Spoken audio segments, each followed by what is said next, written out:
Good afternoon, ladies and gentlemen. Welcome to the Foreign Correspondents Club of Japan. I am Khaldun Azhari. I'm the president of this club and have the great honor to welcome our guest speaker today, Defense Minister Taro Kono. He is making a remarkable breakthrough today by becoming the first cabinet minister to talk here in nearly 7 years. We have some reports that the cabinet ministers and also the Prime Minister, Mr. Shinzo Abe, are kind of boycotting, if you will, the club. And we don't know the reasons. We try to find out, but today is really the first solution to this issue because we are the global hub here for Japan.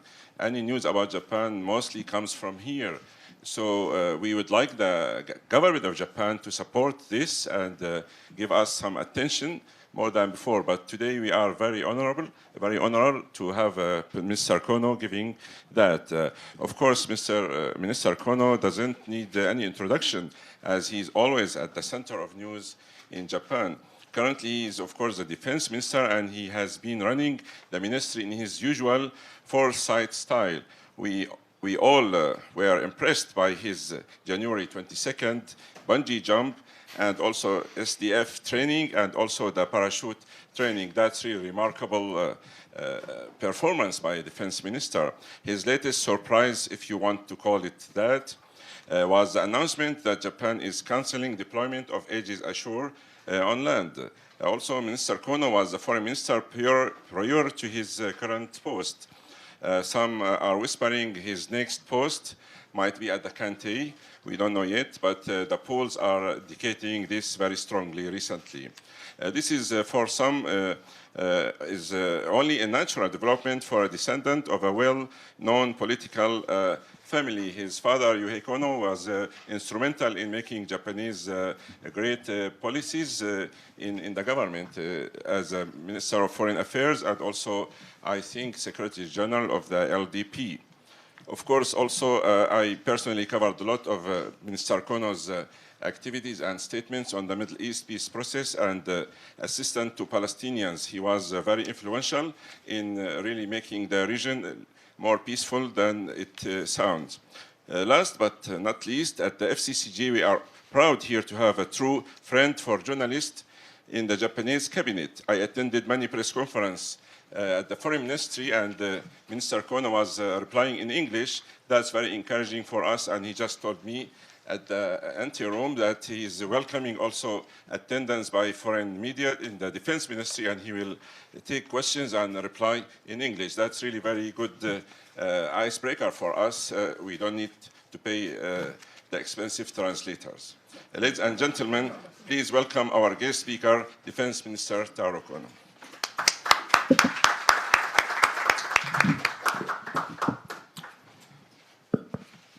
Good afternoon. Thank you very much for inviting me over to your new facility. I've been to your old ones, and I kind of loved it. You had a very good restaurant, and I hope your restaurant here is as good as the other one. You can hire me as my interpreter anytime. I would translate myself. I moved to Defense Ministry last year from Foreign Affairs, and I always tell people that my budget increased almost 5-6 times instantly. And I was quite happy because when I was a foreign minister, I was always asking, buy me an airplane so I can travel more freely. And now I moved to Defense Ministry, I get quite a few number of airplanes, from F-35 to helicopters. But then what happened is COVID-19, and I'm not allowed to travel abroad. Well, my budget increased significantly, but I realized it's much tighter in Defense Ministry than the Foreign Affairs Ministry. If you look around the region, many countries has been increasing their defense spending, and it's been increasing quite drastically. But for just about 20 years, Japan's defense spending is just about a flat. People talk about the defense spending this year is like the largest in the history of Japan. But if you compare that to the other countries, it's insignificant. And we really need to be careful how we're going to prioritize what we purchase at Defense Ministry. Back in 1991, if you look at China then, they didn't have any so-called fourth generation, fifth generation fighter jet. They didn't have any modern submarines or frigate. But now their fourth generation, fifth generation fighter jet, they have more than 1,000 fighter jets compared to a little over 300 in self-defense force. So there's a big gap in defense spending between Japan and China. And if you look at the fighter jets, submarines, frigates, destroyers, there's a big gap in it. And well, you need to assess others with capability and intention. Right now, what's happening in East China Sea? Our fighter jets scramble against the Chinese airplanes almost every day, sometimes more than once. And their ships with guns trying to violate our territorial water constantly. And our Coast Guard is doing a great job near Senkaku Island. I announced that a submarine that going through near our territorial water was Chinese. We don't usually make an announcement about submarines. We don't even tell if we recognize there's a submarine or not. But I think sometimes we need to raise the awareness of what's going on around Japan. So I made an announcement, which is kind of unusual, but I felt we had to. What's going on in South China Sea is also alarming. There are some Vietnamese fishing boats sunk by Chinese. There's a lot of going on in South China Sea. And what's happening in Hong Kong? Well, the two systems in one country is sort of eroding. What's going on between the China-India border? We need to pay much closer attention to it. So I think we need to carefully monitor intention of China, not only their capability, but we need to pay attention to their intention as well. Well, I've been speaking with defense ministers of UK, France, Germany, Italy, Spain, Australia, Canada, Papua New Guinea, Singapore. I'm missing something. But in many countries, their armed forces are doing something to counter COVID-19 in their countries. In Japan, the self-defense force has been answering the call for the help. We went in the Diamond Princess. Now it has become very famous. In order to take care of the people on the ship and off the ship, we sent in almost 5,000 self-defense force members in total. And then we have been helping the Ministry of Welfare and Health at the international airport like Haneda, Narita, Kansai, we are providing support to those who have been infected with COVID-19 at hotels and other facilities. And quite a few self-defense force members been involved in this task against the COVID-19, and I'm very proud to say none of the self-defense force members have been infected with coronavirus. That tells you how they strictly follow the regulation and orders. And that's why all the governors are now calling in a self-defense force member to teach people there or some corporation how to protect people there from COVID-19, and we are very proud to do that.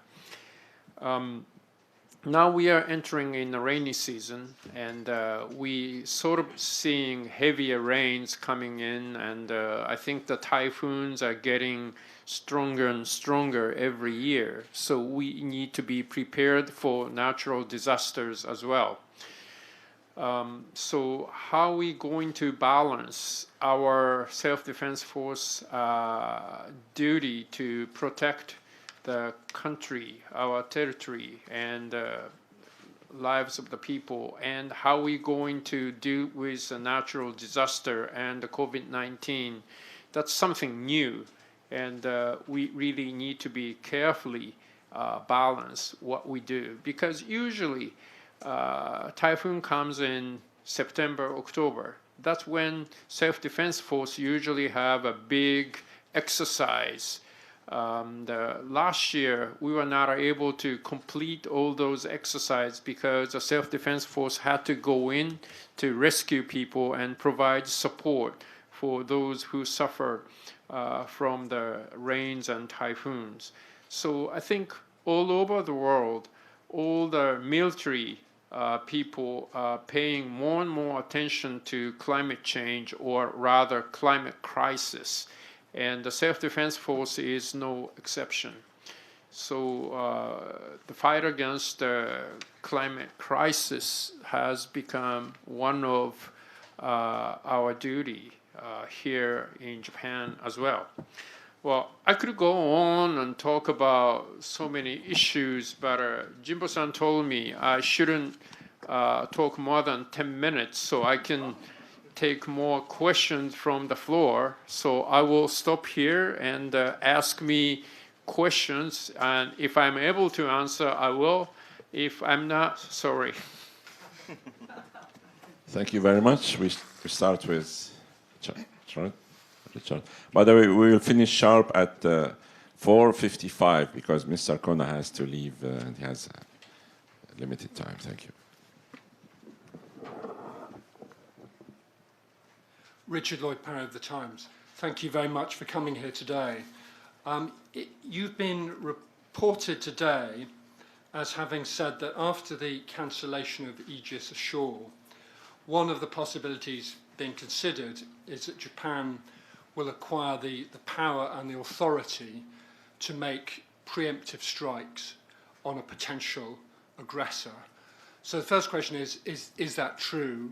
And then what is the thinking behind that? And how do you reconcile that with Japan's defensive security position over the last 75 years? 質問の方はすいませんが日本語に訳させていただきます。タイムズ紙のリチャード・ロイド・ペリーと申します。本日報道されていることなんですけれども、イージス・アショアの、キャンセルになってからは日本は、先制攻撃をする能力を検討するというようなことが発言として報道されているんですけれども、それについて、まずそれが正しいかどうか、そしてそれについての、その背景にある考え方、その理由などについて教えてください。また日本がですね、70年以上もずっと貿易のみというもうずっと戦略を取ってきたということなんですが、それをどういうふうに考えるのかについてのコメントをお願いします。光栄ですね。すみません。はい。The answer is no, I didn't say that. I said we had to cancel the installment of Aegis Ashore. We found out we couldn't control where the booster would fall. And we promised the local community that we will control where the booster goes down, and we found out we are not able to do that. So we couldn't move ahead with this Aegis Ashore project, so had to cancel it. But still, there's a threat coming from North Korea. They have so many ballistic missiles, and we have experienced that some of them are flying over Japan, and we need to protect people here. And so we will discuss how we can protect Japan and the people living in Japan from the ballistic missiles. Well, not only the ballistic missiles, some other technology that they are acquiring. Thank you. Pio? My question is general, so Okay. for the news first.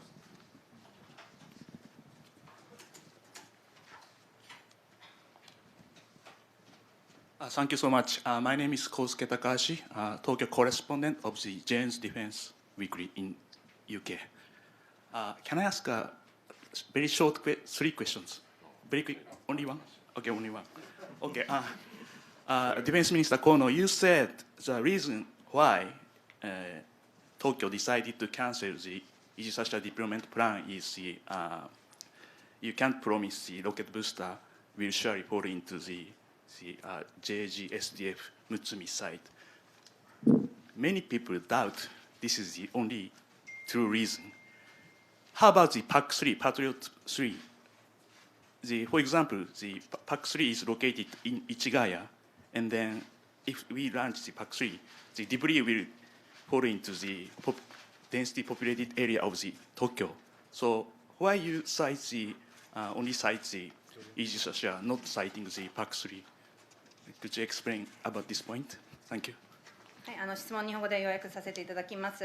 今回ですね、イージス・アショアの、計画をキャンセルしたという理由は、やはりどこで落ちるのかという、やはり基地内で絶対に落ちるということが、保証できない、約束できないというような理由が挙げられているんですが、他にも理由があるというふうに考えられています。でそれはPAC-3の、市ヶ谷という東京の、中心にあることと比較しますと、やはり他の理由もあり得るのではないかということが検討されるんですけれども、それについてのコメントをお願いします。The only reason we had to stop the deployment of Aegis Ashore is we are not able to control where the booster might fall. That's the only reason. And it's because we have promised that to the local community, and we cannot keep it. So we had to cancel the deployment.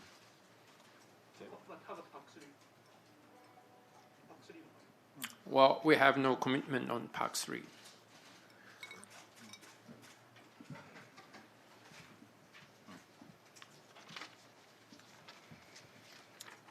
Tim Kelly from Reuters. Thank you for coming today.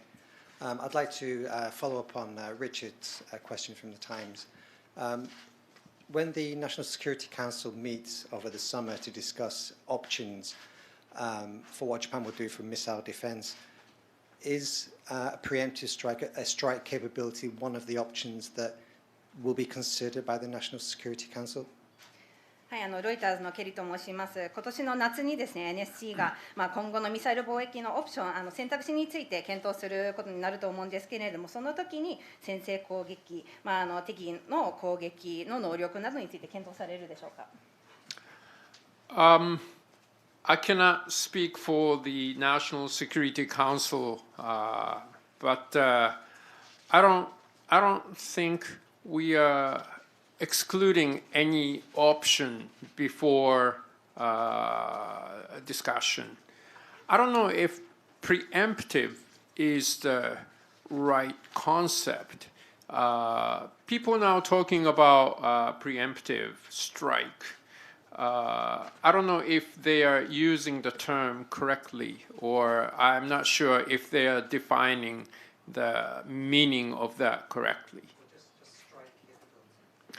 I don't think we are excluding anything before we start the discussion. The Liberal Democratic Party is setting up a task force, and they saying that they're going to put that on the table.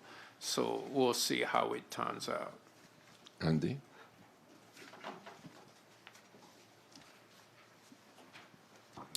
Good afternoon. This is Andy Sharp from the Nikkei Asian Review. Thank you for coming to the club. First Minister in 6 or 7 years, as Kaldon said.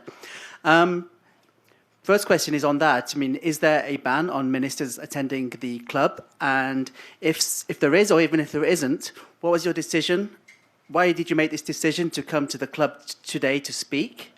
Is it part of some campaign to become one day the Prime Minister, to take over from Mr. Abe? And my second question is, could you just give me a quick evaluation of the 7 years of the Abe administration? Thank you. 2つほど質問があります。まず司会の紹介には数年ぶりに、現役の大臣がこちらに記者協会の方に来られたという紹介があったと思うんですけれども、なぜ本日ここで、話をするように決められたのかについての理由をぜひ教えていただければと思います。その前にまずそもそも安倍政権は、閣僚を来ることを禁止しているというバが実際にあるのかというのがまず質問の1問目で、2問目がそれなのになぜ河野さんは来られたのかというのが最初の質問ですね。はい、ごめんなさい。はい、すみません。そしてちょっと順番を変えてたんですけど、すみません。そして本日来られるように決められた中にはやはり将来にはですね、総理大臣になるようなキャンペーンを検討されているかどうかについてのコメントをお願いします。そして2つ目の質問の方なんですけれども、安倍政権のここまでの7年間をどういうふうに評価されているのかについて教えてください。Well, ever since I was first elected to the parliament October 20th, 1996, I'm running for the prime minister. Not successfully yet. Well, if it's banned to come here, maybe I should leave. I've been to FCCJ 3-4 times. Yeah, more than that, right? Probably. I mean, you guys usually give me sort of a short-term membership, so I could go to the restaurant afterwards, right? And that's what I loved. You get one today too. Oh, okay, great. So I'll keep coming back then. The Prime Minister Abe, I think he's now the longest serving Prime Minister in this country, and I think he's done quite good. Abenomics turned around deflation to sort of a normal trajectory of the economy. We have done a state secret law. We changed what do you call it? So-called peace security laws. I don't know how you translate Heiwa Anzen Hosei. Security laws. And now we are able to work with United States seamlessly from gray zone to more pressing issues. He's been doing quite well managing the relationship with President Trump, and he has made some significant amendment to laws in many fields. So I think he's got quite legacy. The only thing is Paralympic Games. Hopefully we can do that next year. It depends on the COVID-19. We'll see how it happens.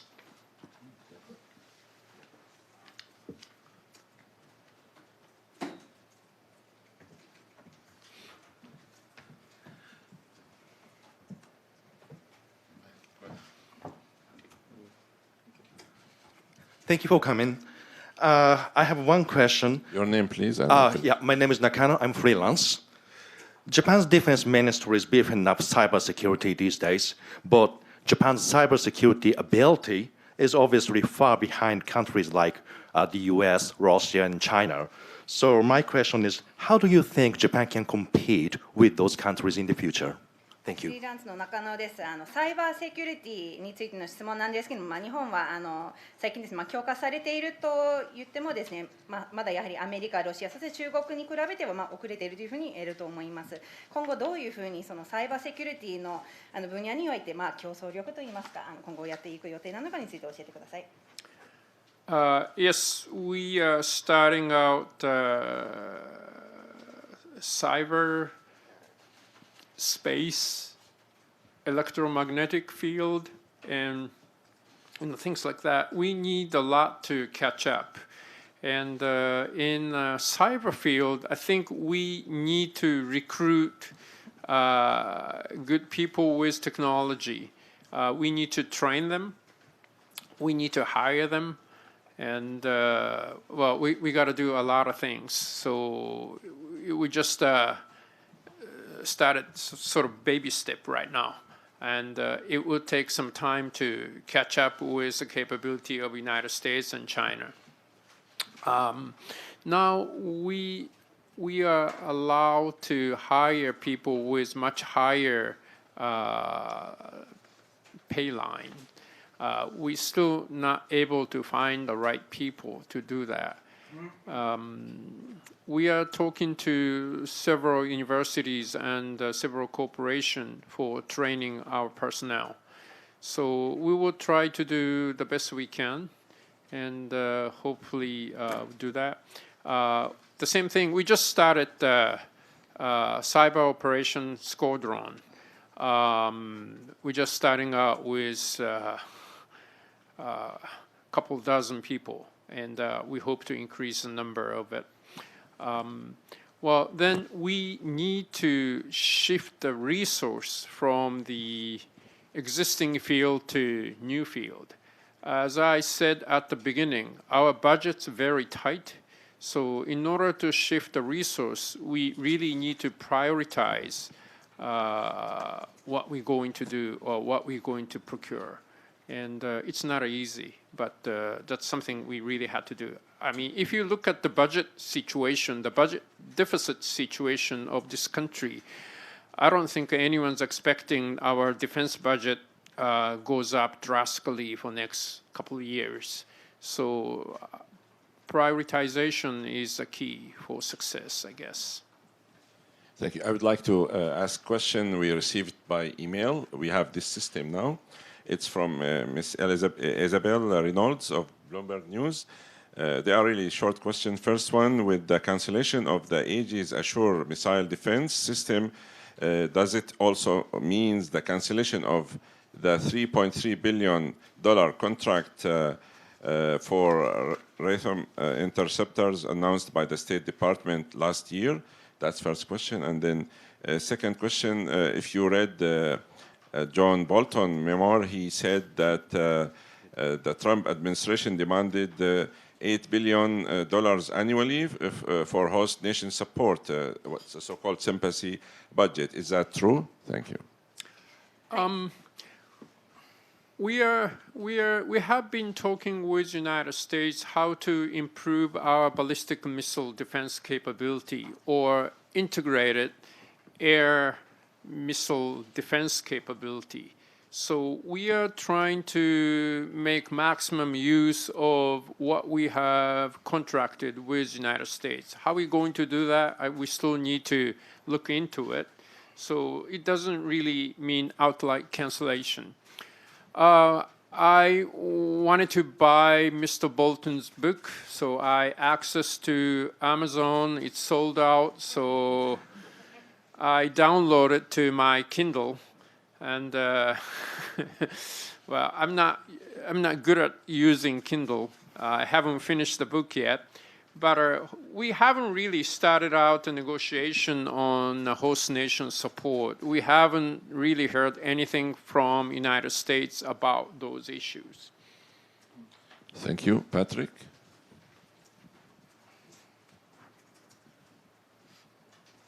Patrick Welte, Frankfurter Allgemeine Zeitung. One question about North Korea. Can you describe how you see the North Korean threat, how it has developed over the last years, and what do you make out of the current events coming out of North Korea?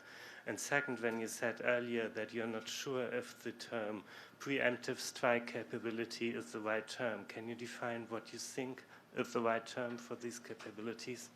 はい、2つほど質問です。1つ目、北朝鮮の脅威をどういうふうに分析されているのか、どういうふうに見られているのかについてお願いします。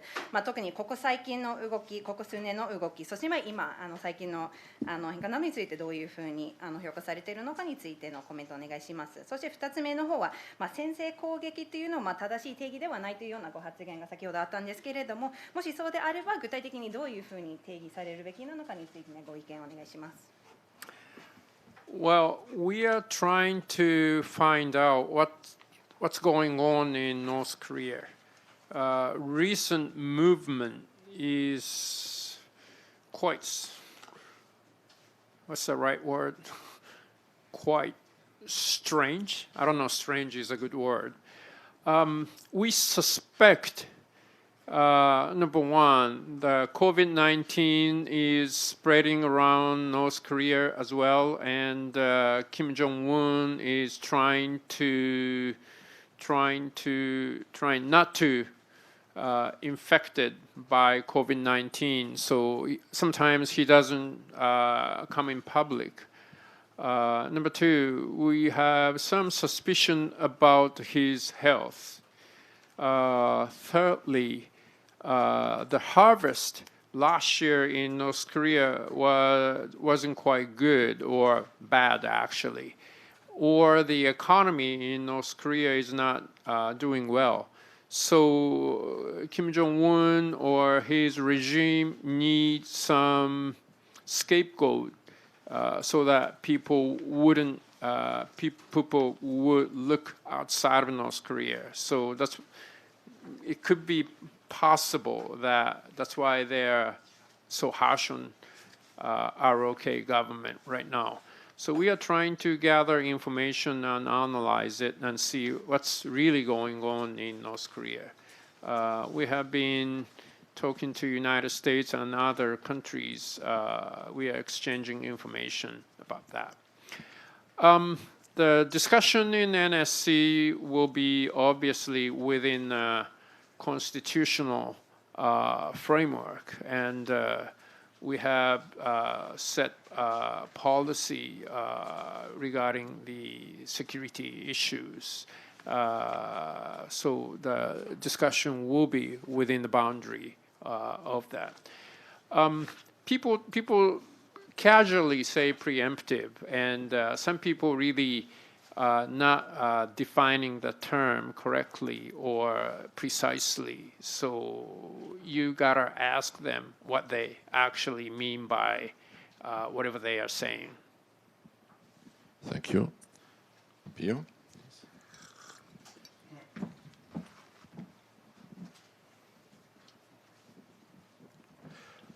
Hi, Pio D'Emilia from Italy Sky TG24.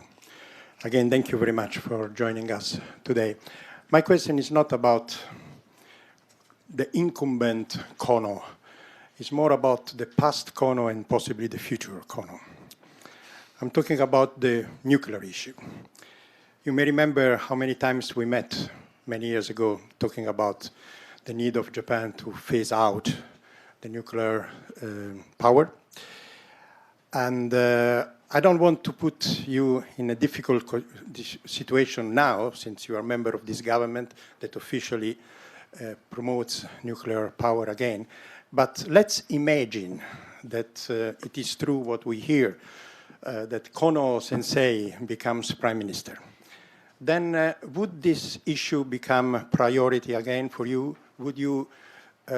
Could you tell us what is the future of Japan? If I say that Japan is little by little phasing out and possibly going toward denuclearization, I mean, Datsu Genpatsu, what would you answer? Thank you. はい、こちらの質問は、現在の河野先生というよりも過去、そして将来の河野先生の立場についてぜひお伺いしたいんですけれども、将来ですね、もし総理大臣になられた場合に、また原発という問題が再びまた、優先の高い課題として考えられるのか、そして日本の将来的にはやはり脱原発という選択肢を具体的に検討されるのかについてお願いします。The Prime Minister Kono will be happy to come back here and take questions. Nice.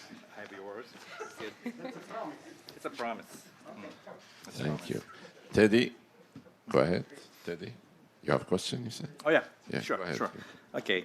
Kono-san may not be expecting such a sort of domestic-oriented question at the FCCJ, but this decision to scrap the Aegis Ashore took a kind of unusual path in the sort of Japanese decision-making process.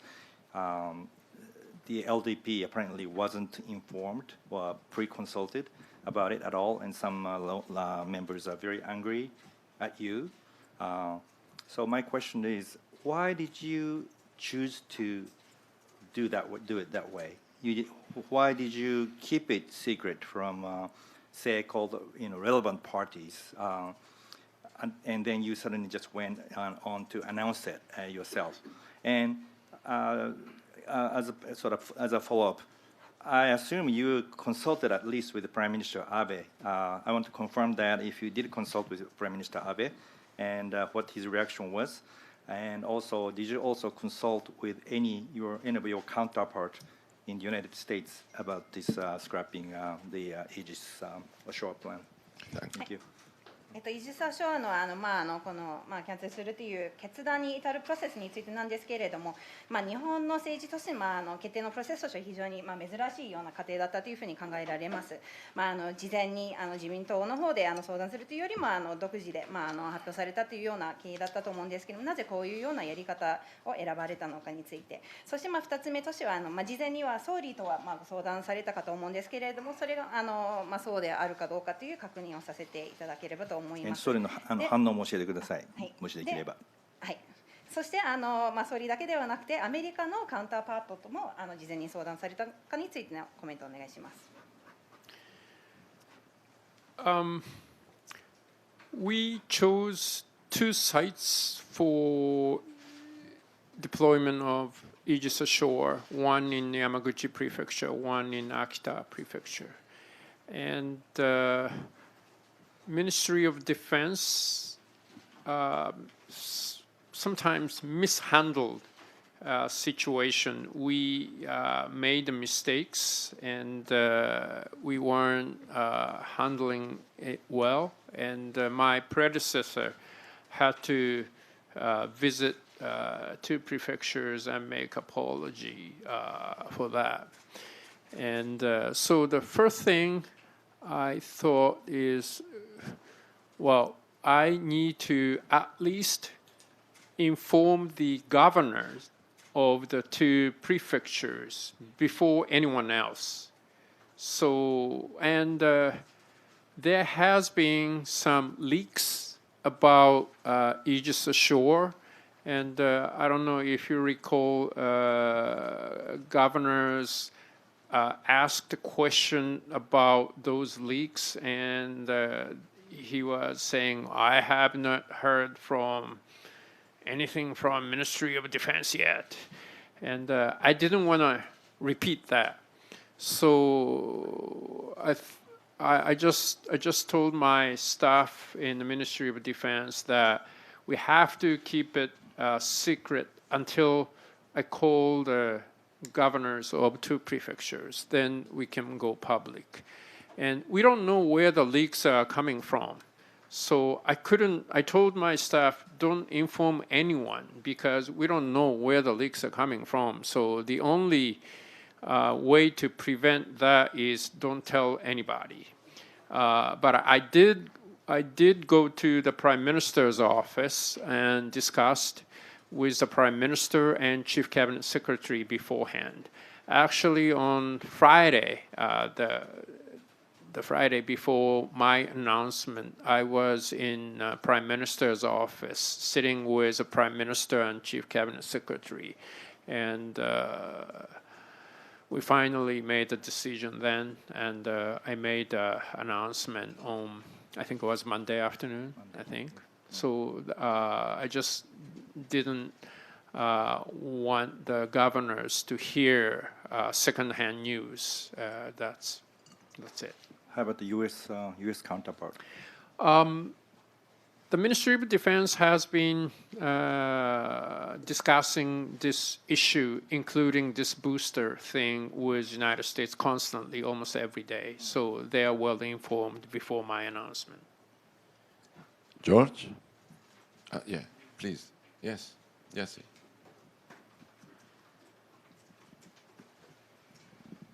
That's Robin. I didn't know you. With the mask.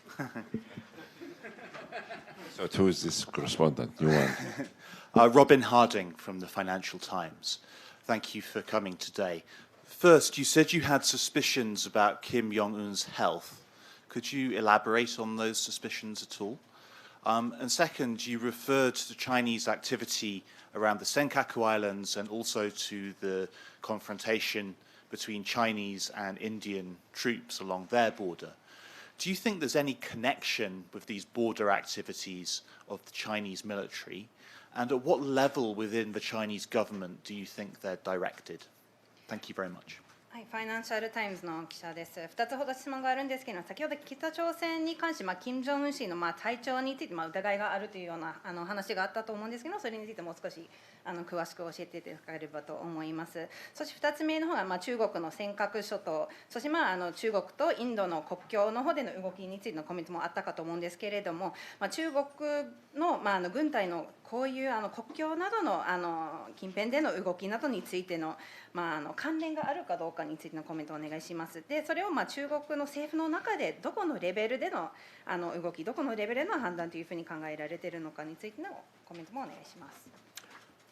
I'm not allowed to discuss intelligence issues, including if it is intelligence issue or not.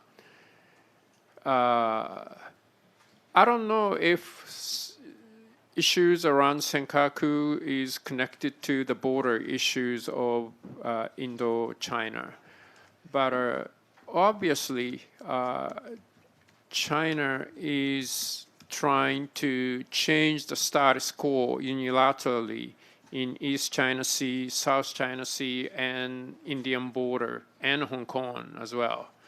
So it is easy to make connections about those issues. Chinese military is directly controlled by the Chinese Communist Party, so it has to be coming from pretty high up from in Chinese Communist Party. Marina?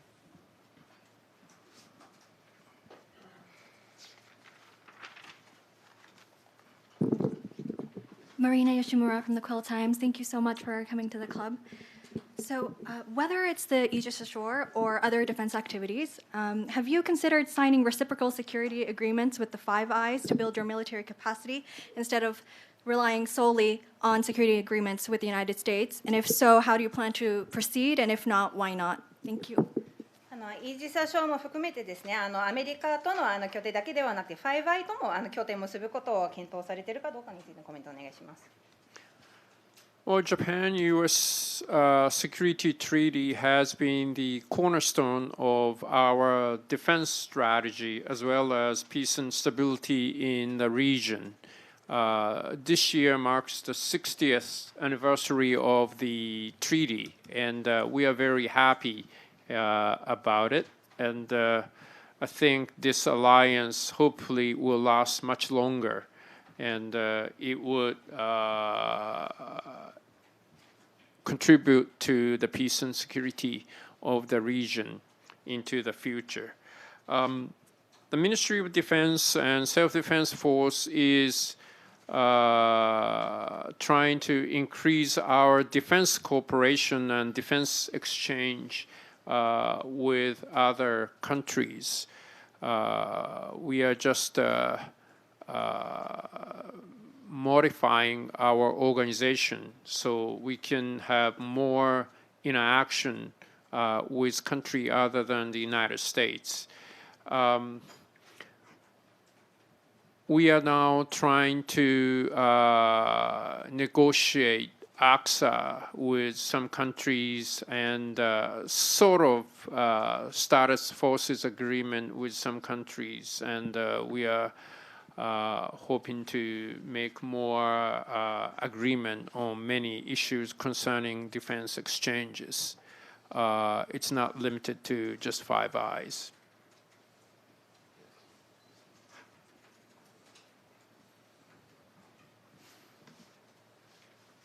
Yoshin, NHK News. Regarding to the preemptive strike you've mentioned, it's quite sensitive, especially when it comes to the relation with the Japanese Constitution. And you said the definition of the word is quite important. So what is your definition of the preemptive strike that would not be excluded in the discussion of the NSC for coming days and months? Thank you. 先ほどでも先制攻撃の定義についての話があったと思うんですけれども、やはり日本国憲法との関係で考える非常にセンシティブな問題だと思いますので、河野先生ご自身の定義を教えてください。A lot of people use preemptive strike, meaning some kind of deterrence capability. You need to be careful when you say preemptive if it's within the international legal framework or not, and how you're going to define deterrence capability and all those things. And I've been hearing, say, 敵基地攻撃能力 or 反撃能力 or 打撃力 or whatever. I'm not quite sure when they say 敵基地攻撃能力, what it actually means. Does it include a preemptive strike? Preemptive? What about the preemptiveness vis-a-vis international law? So I'm not saying anything unless people actually start defining those terms before discussion, and people sort of agree when they say one word or the other word what they mean, because it's quite confusing. And I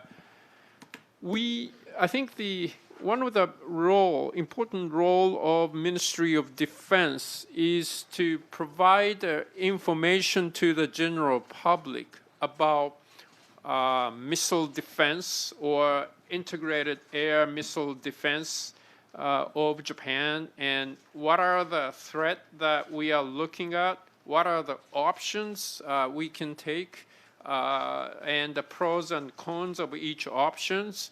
So I would like to be very clear and precise about words and terms before we actually start discussion. So I'm sorry I'm not answering you directly today, but I think we need to define the terms to the general public, and I don't want to misuse those terms.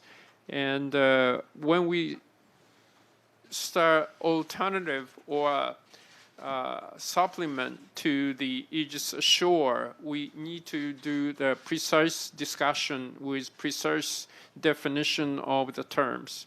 What about the ability to attack the enemy's base when, say, missile, the fuel injection starts with a missile? That's I think the very ordinary sort of a definition of a preemptive, preemptively means. So you think it's within the frame of the Japanese Constitution to have that ability? Well, you really have to be precise about what you actually see, and when something's happening, what are the intention of the enemy or adversary. So you cannot start discussion with just generalizing the situation. You have to be very precise about each word. Otherwise, people can cherry pick what you've been saying, and then it's going to be not just a constructive discussion, but it's just cherry picking what you say or what you didn't say or what you mean or what you don't mean.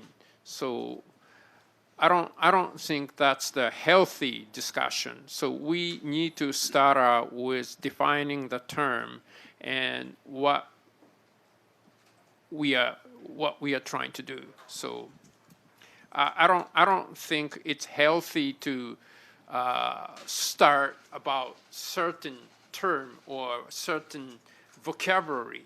I think we need to start out with security environment and what need to be done and what are the options, and that's how you make constructive discussion about missile defense. If you start talking about what about this word, what do you mean this word, and it doesn't lead you anywhere, and I don't want to get involved in this. Thank you. Yes, please. Thank you.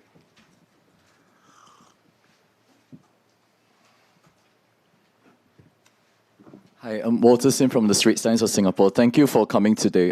Could you discuss the implications of Chinese actions to unilaterally change the status quo in the region, as I'm quoting what you said earlier, on Japanese defense policy? Thank you.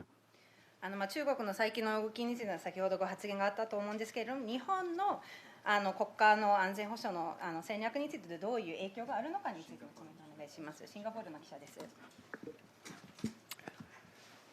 Well, I think the current liberal international order doesn't allow unilateral change of status quo by force or coercion. If any country are trying to do that, I think international community need to stand up and prevent that. Okay. Khaldun? Sorry. Yeah. Well, let me ask a short question. I cover every year the annual exercise shooting at Mount Fuji by the Defense Ministry. And it's really very informative, and we see the latest weapons. But it's very close to the mountain, all of these bombing. And one time I heard one little boy asking his mother why they are destroying Mount Fuji. So do you think that the location need to be changed from it's Gotemba Mount Fuji exercise every August actually? 毎年8月に富士山の近くの御殿場の方で行われている訓練を毎年取材させていただいていると思うんですけれども、させていただいてますが、富士山の非常に近いところで行われています。それについて近所の住民からも本当に富士山こんなに近いところでやらなきゃいけないんですかというような声があると思うんですね。御殿場このままもずっと訓練として使う予定があるかどうかについてコメントお願いします。Yes, we will. Thank you very much. Richard, you have a very short follow-up. I heard. And you maybe short follow-up. Thanks, Richard Lloyd Parry from the Times again. I take your point about not discussing intelligence. So let's not talk about intelligence or non-intelligence at all. Putting all that aside, I'd still be very interested to hear in more detail what you think is up with Kim Jong-un and how far COVID-19 has spread in North Korea. はい、答えられる範囲で大丈夫なんですけれども、やはり金正恩氏の、その体調、そして最近の動き、そして北朝鮮の中の新型コロナウイルスについてどういうふうに評価されているのかについて最後にお伺いします。Or is it a state secret for Japan?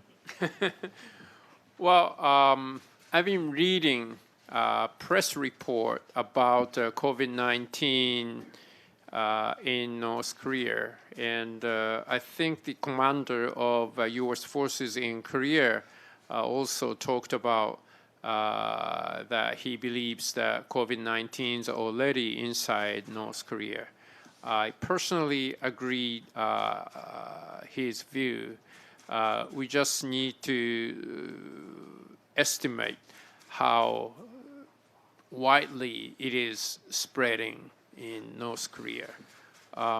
If they're shooting of the missiles lately or some military exercise, if it is to sort of,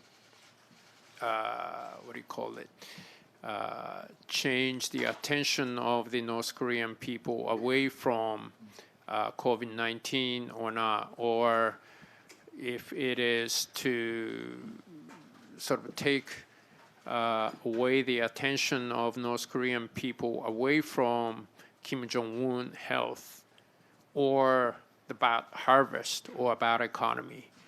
I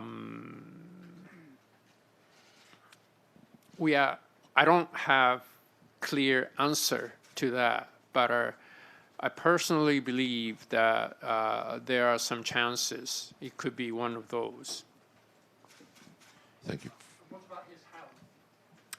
Well, there's a lot of report about he's healthy until he's dead, and it's somewhere in between, right? Very quickly. Yeah, very short, please. This will be the last question. Thank you again, Defense Minister Kono. I have a question on China. China has complained that Tokyo and Washington seems to be discussing the deployment of the intermediate range missile, 中距離弾道 missile. So what is your reaction to China? We have not discussed anything with Washington, D.C. Thank you. I have to make an announcement. Our live stream just stopped 5 minutes ago. I apologize for that. I'm sorry about it. It's technicality. They can't hear you, so. Right? I mean, it's on the record because this session will be aired on YouTube sometime soon this evening. So please watch again. And before we end it, I would like to extend to you 1 year honorary membership. Thank you. Please come and invite you to our restaurant.